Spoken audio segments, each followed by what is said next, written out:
The event is tomorrow! This is iCave Dave on Monday. Let's go. We have got a surprisingly packed show today. The event that cost Jon Prosser his eyebrows and caused Sam from iUpdate to make an OnlyFans is finally here. There's been some more news, so let's do a final breakdown of what is and isn't coming tomorrow. Also, if you want to know how a puncture yesterday did this to my wife's car, hang around till the end. But first, the spring forward preview.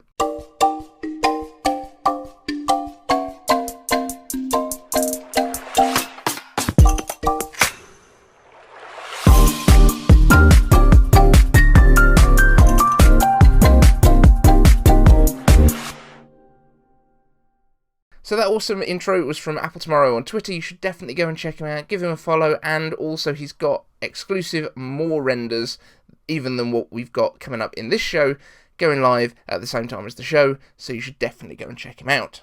But we will start off the event with iOS 14.5. Pretty sure this is how we're going to start it off. This is what I said last week. We're going to have that privacy focus for app tracking transparency and WatchID, allowing you to unlock your phone with your watch. So finally, when you're out and about with a mask on, you don't have to worry so much about typing in your passcode all the time, which is a proper ball ache. Next up, iPads Pro. Yes, I think these are pretty much confirmed. These are the most confirmed that we have. A14X will arrive probably almost exactly the M1 chip, probably with just the 8GB version available, possibly with the 7 GPUs like in the base MacBook Air, although it depends how well they've been selling, I guess, as to what they've got the most of, whether they've got more 7 GPU chips or if their production has improved enough that they're now pretty much purely on 8. We will see. It will also come with a 5G cellular option for the first time in an iPad, mini LED displays, but probably only in the bigger one from the sounds of things, which sounds ridiculous to me. I don't understand why they would launch one with it and one without it, unless they're going to bring the price of the base one down, or they're going to release a mini LED and a regular LCD bigger one, and there's going to be more. I don't know. I also don't think it's going to look that different, and I know that's an unpopular opinion, but I think it's in most light going to look pretty much the same, because the LCD screens that we've got in iPads are so good already. Is it going to blow people's minds?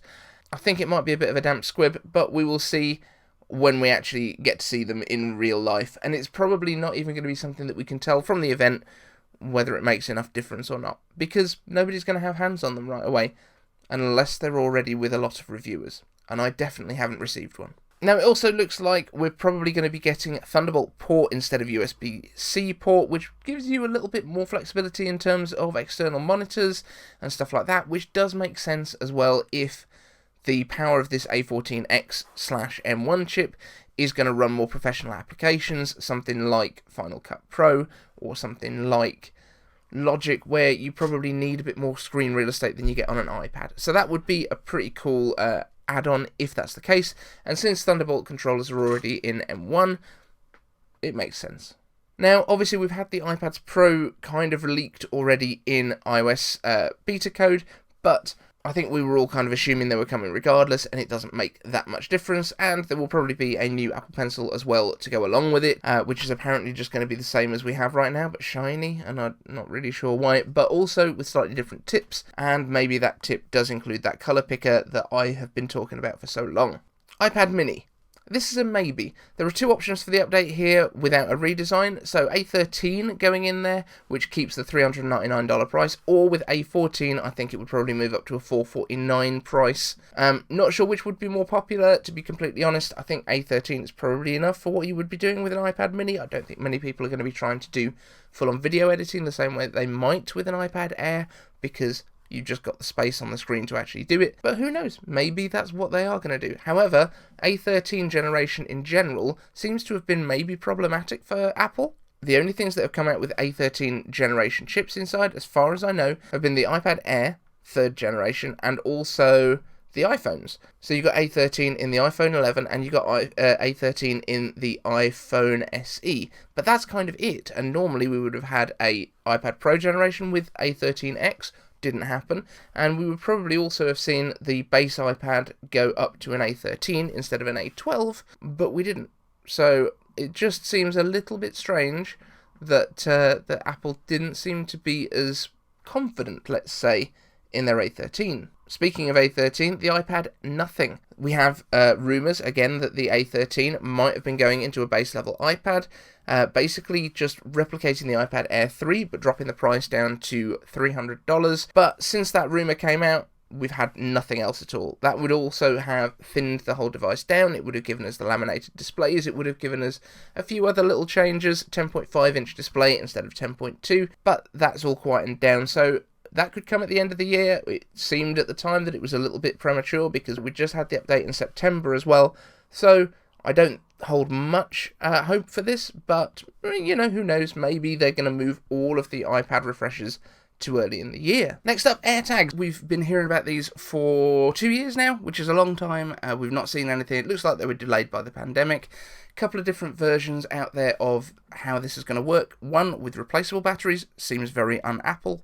And the second with a fully sealed device that you charge wirelessly, sounds a lot more Apple. For me, it looks very much like they are going to fit on the Apple Watch charger. If you look at the shape of the AirTag on the white side from the images that we've seen, it looks very much like it has that same curve that you have on the bottom of your Apple Watch, and also it's about the same size, I think. So that seems the most likely way to charge them. I also predict that that Apple Watch charger will be rebranded as MagSafe Mini. It just makes sense. It fits with all the rest of the naming conventions that are out there. So that's my prediction on that. But there is also thoughts that it could charge on the back of your iPhone 12, because it looks like they have got the technology inside them for reverse wireless charging, or at least they were registered for it with the FCC, FAA, FTC, one of the Fs from America, the one that does the wireless stuff. So it looks like they were registered as potentially having this capability in there for charging an accessory on the back. That hasn't done anything yet, so that could be updated in software. Next up, another possibility, Apple TV, faster core and 4K at 120Hz. This has been seen in the beta codes again for TV OS. We don't know what chip's going to go in there. It could be A14, could be A12Z, or it could potentially even be an A14X if Apple is really pushing into video games, which I honestly don't think they are just yet. The stuff that's in Apple Arcade will run absolutely fine on an A14, as we've seen, because it runs fine on iPhones and iPads. But there is also the possibility that Apple is going to add that bar that sits at the top of your screen, not necessarily at this point with HomePod integration in it as a sound bar, but possibly with a FaceTime camera and possibly with motion tracking that could integrate with Fitness Plus. And that motion tracking would almost certainly use LiDAR, because Apple loves LiDAR right now. AirPods 3, this is also a no from me. I don't think this is going to come at the event. Apparently these have had delays in production, although we are also seeing more leaks of physical devices in people's hands, so presumably they are at least in production right now. But as AirPods have never had event coverage since the original release, so the second generation didn't get an event, the AirPods Pro didn't get an event, and even the AirPods Max didn't get an event, I would be very surprised if we see them on one of these event keynotes, unless there is something massively revolutionary about what they're doing with them, whether they're adding health tracking features or something along those lines for when you're on a run or when you're working out. That would be the only way that I think they would. But then, how would that be better than the Apple Watch that you would presumably have them connected to if you're going for a run without your phone? I don't know, but I'm also not working at Apple, so there's a reason I don't know. And finally, on to Macs. The big thing that I am most excited about is the iMac. Pretty much convinced we will see an iMac, but my excitement is slightly tempered by a tweet from Mark Gurman that said, would anyone else find it odd if a big iMac was using essentially the same processor as an iPad Pro? Now that suggests that it's going to be like an M1, which is what we've already got. I'm sorry, but I don't see Apple coming out with more Macs at this point that are powered by M1, because we did M1, that was in November. Let's do M1X. I would not be upset if they brought out a lower end iMac as well at this event, but I do think we're going to see M1X. As we had those supposed leaks from CPU Monkey back in January the 22nd is when they appeared on CPU Monkey's website, even though nobody looked at it apparently until the middle of February. I do think we're going to see iMacs at this event. We've also seen the internal leaks from Apple of a crash report for a Spotify client using an Apple Silicon based iMac. So we've seen that. That's already come out. Sam from iUpdate has also had sent to him a screenshot of M1X based iMac, the about system preferences thing. Like, it just, all of the pieces are lining up. We're also seeing supply constraints on 21-inch iMacs. We've already seen the iMac Pro being discontinued, and I don't think they would have discontinued one of the larger iMacs unless they were replacing that size as well. So I think we will see both sizes. I also think we will see M1X. We might see an M1 based lower end. I still think that will be the education market, but there we go. And then I think if we are going to get a lower powered iMac for the masses, it won't come until M2. We are also seeing suggestions though that the lower end iMacs could be called iMac Air, and that will be the one offered in different colours. Now, there is no suggestion whether the iMac Air would be just the name for the smaller iMac, with the larger iMac being called the iMac Pro, or if there's going to be just different processor options. I would be surprised if they do different processor options other than that education model. I think iMac will be M1X, MacBook Air will be M1, I think MacBook Pro will be the only one that kind of spans across M1 and M1X. But we will see. So the other rumour that we've had is that M1X won't come until WWDC, but that is only a couple of months away, and that would give a lot of buyer's remorse to people if they decided to buy the M1 version of the iMac, and then they got the M1X arrived in WWDC 2 months later.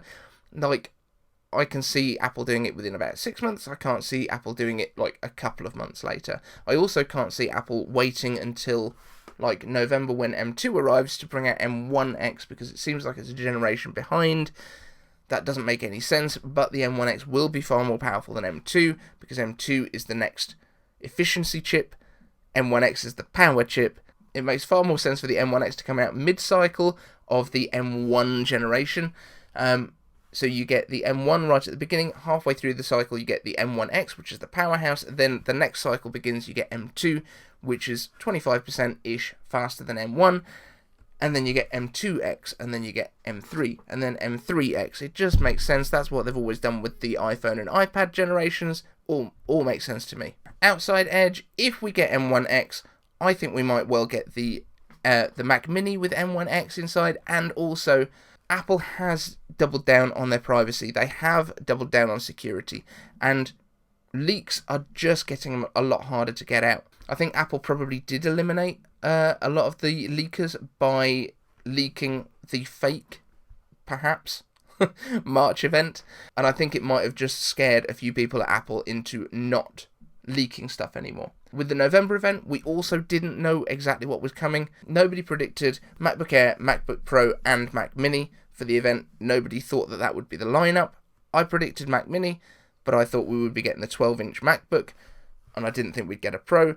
Some people thought we'd get a Pro, some people thought we'd get an Air, some people, well, nobody else thought we were going to get a Mini, but it is kind of bringing the fun back to these events and the hype, and not just watching the event to have confirmation on the stuff that we've already been told about. So, I think this is going to be a good event. It's going to be awesome. We will be live streaming immediately after the event.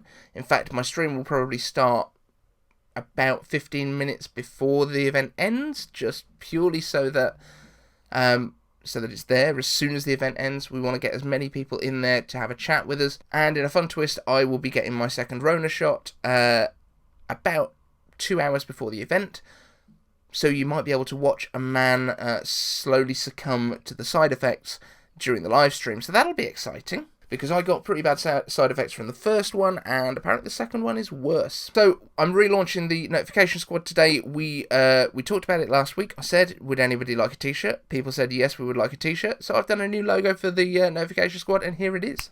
We have one new member today, erstwhile Grubsnake, who has asked a question in the past, which is why I recognise that name. But we're going to get into some iCave answers in a moment. But if you want to join the Notification Squad, subscribe, ring the bell, and let me know down in the comments using the hashtag that you joined, so that I can give you a shout out too. And into iCave answers. Marcin Kowalczyk asks, iCave Answers care to guess the name of the new chip before the event. M2? M1T? M1D? Something else?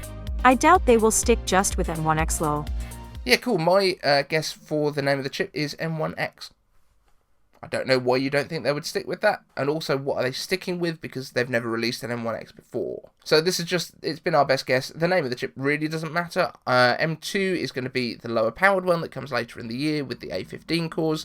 M1T, what would T stand for? M1D, what does that stand for? I'm guessing desktop. But no, No, I don't think they will. I think M1x, X just means more powerful in Apple's way of naming stuff. But will they call it Bionic? Will they call it something like that? Maybe it'll get an extra word at the end. That would be fun too. Sada Smile asks, iCave Answers, do you think the Apple Silicon Mac Pro will have a dedicated GPU, which will compromise on some of the high-speed data speeds of the integrated module, but would give much better GPU performance? Or do you think they'll go with an integrated solution?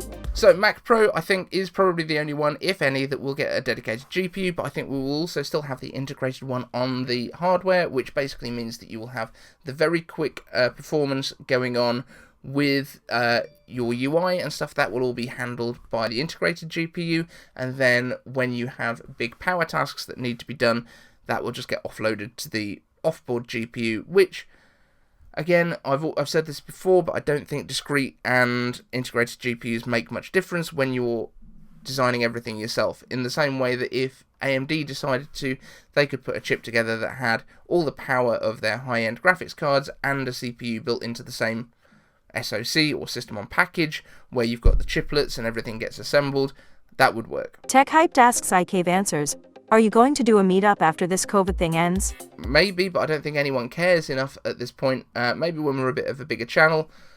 But if I do, it will be here in the UK. I'm not going overseas to do anything like that. Certainly not in the next year or so because of my son. So, yeah, we're not travelling, at least probably for the next 18 months overseas. So, if that's what you were hoping for, sorry. The Wuffball asks, iCave Answers Sidecar has shown the iPad form factor is good for Mac OS. What chance is there of a proper touch-capable Mac in the future? So I do think we are going to get touch-capable Macs. I just don't think it's going to be yet, and I don't think the form factor of an iPad is necessarily the right way to do it. Like right now, there's no point in combining them because iPad works great for touch, Mac works great for not touch, and if you combine them, you just get in the worst of both worlds. So Apple will do a touch-capable Mac when they can do a touch-capable Mac that works better, because Windows for touch just sucks really hard. Park Off Isle asks, iCave Answers, what is the rocket platform on your back shelf? Oh, so the rocket that's on my shelf up here, that is a Soyuz. It's the OKB-1, which is the kind of one that takes people up to the International Space Station. They've done some block changes in the past few years. I was actually watching the event live when they had to actually abort and pull off the Soyuz capsule off the top and splash it down because one of the booster engines didn't detach properly and was just swinging about on the bottom of the rocket. So yeah, that's a Soyuz. There's also a Saturn V that's kind of over this side, which just actually pokes out above my display. But yeah, I'm a space geek, and also we might be seeing some more starships fly this week. So if you've hung around this long for the Joe's Car story, here it is. Saturday morning, my wife was on the way to the shops. She was just going to do the normal shopping in her Renault Megane coupe cabriolet thing with the top that comes down automatically. It's quite nice, or it was. And a few minutes after she'd left, probably 10 minutes after she'd left, I got a phone call that sounded a little bit panicky, saying the car's making some really weird noises, and then there was a bit of a jolt, and she was like, I'm pulling over, you need to come and rescue us. So used Find My Friends, found my wife, worked out where she was, drove over there with son number 2, with Ted, and basically she'd showed me on FaceTime, but the front wing of the car was missing, and she hadn't hit anything. What had basically happened was she had a puncture. The tyre itself delaminated. She was doing it about 20 miles an hour at the time, which is, I guess, about 28 kilometres an hour for people that work in metric. And basically the tyre delaminated, just started flapping about the outside of the tyre and worked as a flail to destroy the front wing of the car, knocked out the headlamp, detached the front bumper and a few other bits. So we had to get the car recovered. It's probably a write-off because it was super cheap in the first place. So we are doing some car shopping. But yeah, it was quite a dramatic thing for a puncture. But yeah, that's the situation with the car. And I just thought I'd share it with you because it was a bit of a dramatic day. And I thought it might make some people stay till the end of the video. Now, don't forget, we've got the live stream coming tomorrow. I'm not sure how we're going to do tomorrow's show. If you've got questions, leave them down in the comments, and I will do some Q&A before we do the event. Thanks very much. See you tomorrow. It's going to be event day.